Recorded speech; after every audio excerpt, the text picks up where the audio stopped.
Merelakan ia pergi. Dunia ini penuh dengan sesuatu yang ditakdirkan berpasang-pasangan. Ada langit yang menaungi, ada pula bumi tempat berpijak. Ada laki-laki, ada pula perempuan. Ada perasaan bahagia, ada pula sedih atau merana.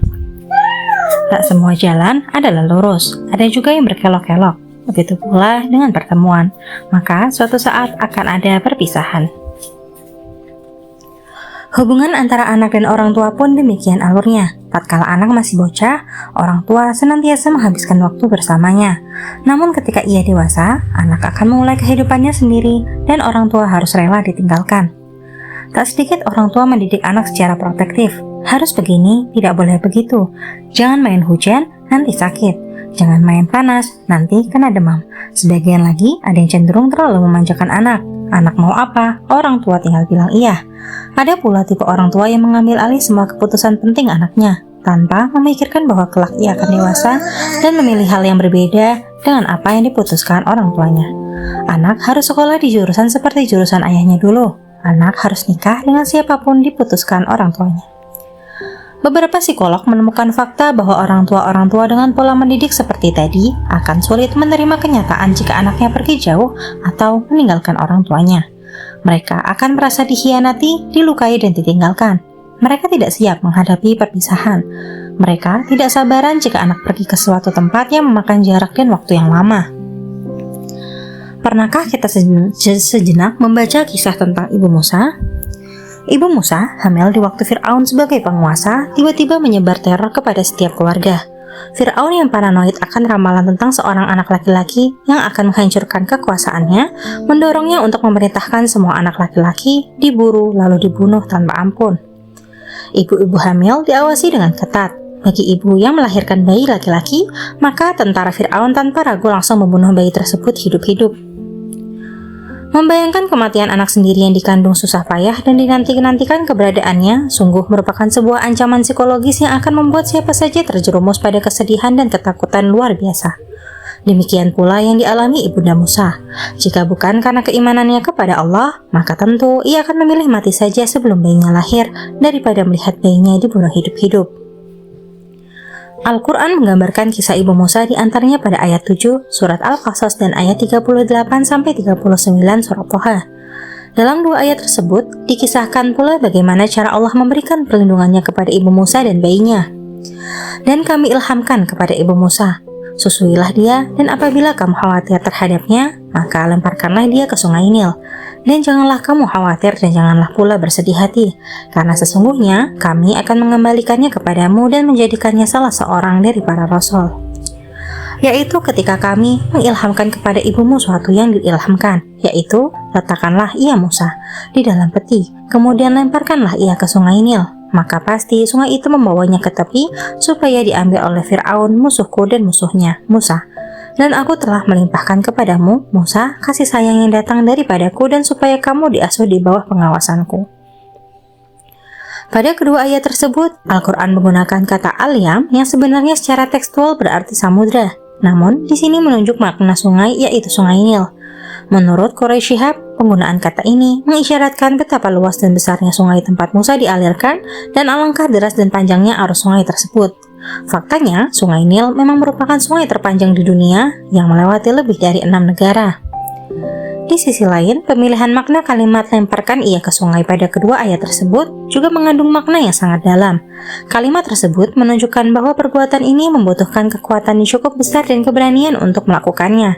Secara logika, siapakah ibu yang akan tega membuang bayi yang dikasihinya ke sungai sesaat setelah ia melahirkannya?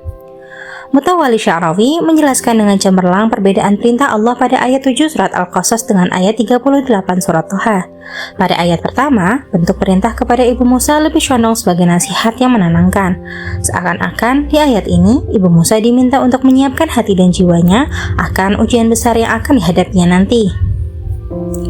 Oleh karena itu, Allah memerintahkannya untuk tetap menyusuinya dan menasihatinya untuk berhati-hati. Adapun ayat kedua, perintah Allah lebih tegas dan menuntut untuk dilaksanakan seketika itu juga. Ayat kedua ini juga terkesan agar Ibu Musa segera menyelamatkan bayinya dengan mengalirkannya ke sungai sebelum bala tentara Fir'aun menemukan bayinya. kalimat faqdi fihi ditambahkan pada ayat kedua dan tidak ditemui pada ayat pertama. Mutawalli Sya'rawi lebih lanjut menjelaskan bahwa kata al-qazf bukanlah sesuatu yang sepantasnya dilakukan oleh seorang ibu, di mana pada lazimnya seorang ibu akan meletakkan bayinya dengan halus dan penuh kelembutan. Penggunaan kata al-qazf mengisyaratkan akan waktu yang sangat sempit sehingga ibu Musa tidak lagi sempat berkasih sayang lebih lama saat ia mengalirkan Musa ke sungai. Kalimat janganlah kamu khawatir dan bersedih menunjukkan bahwa rasa khawatir dan sedih karena akan berpisah dengan anak adalah hal yang wajar dan pasti dirasakan oleh orang tua manapun.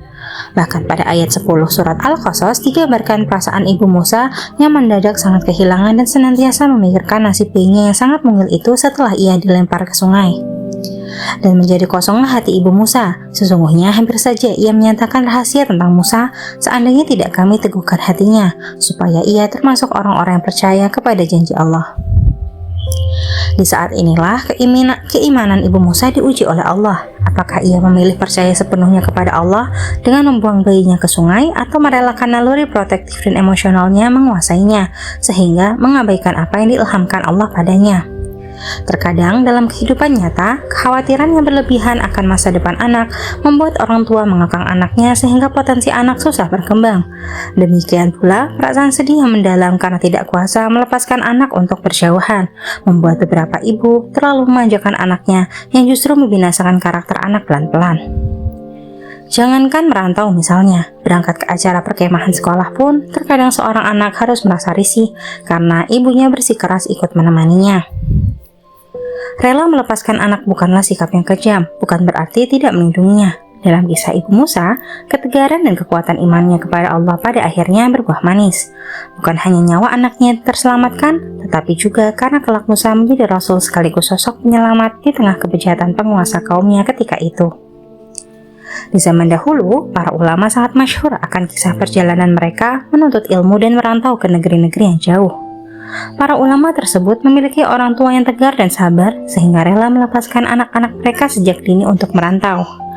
Begitu pula dalam tradisi keluarga-keluarga Arab, di mana pada satu masa anak akan dilepaskan dari pengasuhan orang tuanya menuju pedesaan agar ia belajar lebih banyak tentang kekayaan bahasa dan ilmu pengetahuan.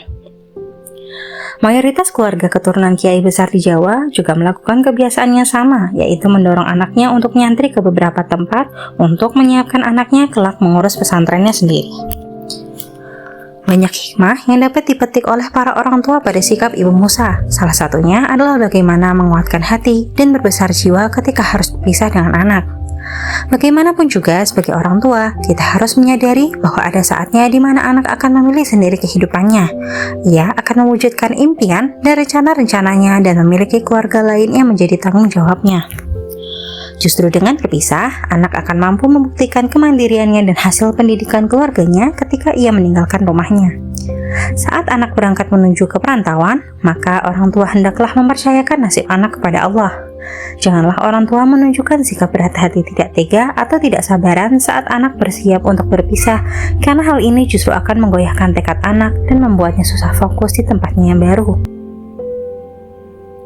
Mendoakan anak dari jauh adalah sebuah komunikasi batin yang luar biasa pengaruhnya, entah kepada kejiwaan anak ataupun kepada jiwa orang tua yang ditinggalkan.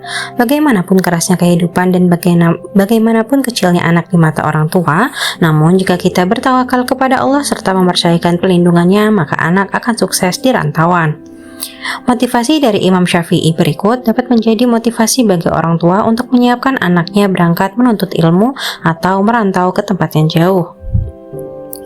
Orang yang berakal dan beradab tidak akan menetap di kampung halamannya. Tinggalkanlah negerimu dan berkelanalah, niscaya engkau akan menemukan pengganti dari orang-orang yang kamu tinggalkan. Bersusah payahlah engkau, karena nikmatnya hidup ada pada kerja dan perjuangan. Sungguh, aku melihat air yang tergenang itu justru akan menjadi rusak. Jika ia mengalir, maka airnya akan jernih. namun sebaliknya jika ia tidak mengalir akan keruh. Seandainya seekor singa tidak meninggalkan sarangnya, maka ia tidak akan mendapatkan mangsa. Anak panah yang tidak meninggalkan busurnya, maka ia tak akan pernah mengenai sasaran.